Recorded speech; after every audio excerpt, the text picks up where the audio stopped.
One midsummer night at the Fauna Club, some of the members fell to boasting, each of his own unique distinction or achievement.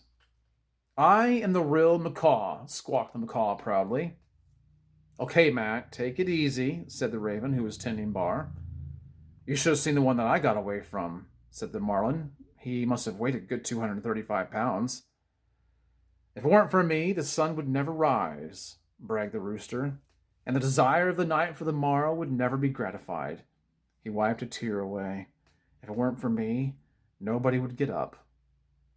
If it weren't for me, there wouldn't be anybody, the stork reminded him proudly. I tell them when spring is coming, the robin chirped. I tell them when winter will end, the groundhog said. I tell them how deep the winter will be, said the woolly bear. I swing low when a storm is coming, said the spider. Otherwise, it wouldn't come and the people would die of a drought. The mouse got into the act.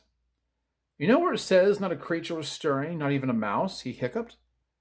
Well, gentlemen, that little old mouse was little old me.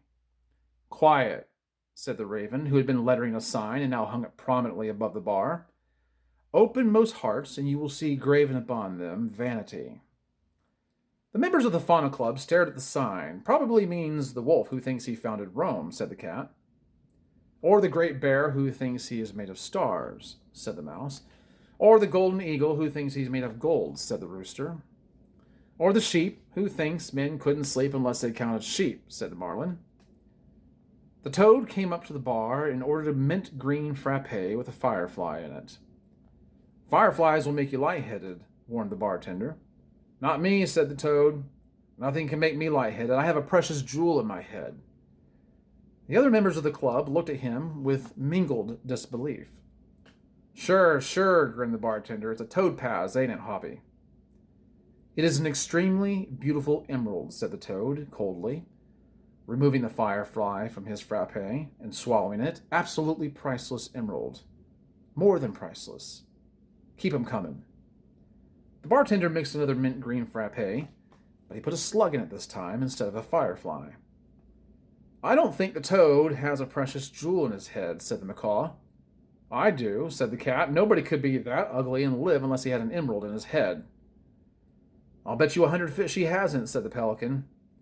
I'll bet you 100 clams he has, said the sandpiper. The toad, who was pretty well frappéd by this time, fell asleep, and the members of the club debated how to find out whether his head held an emerald or some other precious stone. They summoned the woodpecker from the back room and explained what was up. If he hasn't got a hole in his head, I'll make one, said the woodpecker. There wasn't anything there, gleaming or lovely or precious.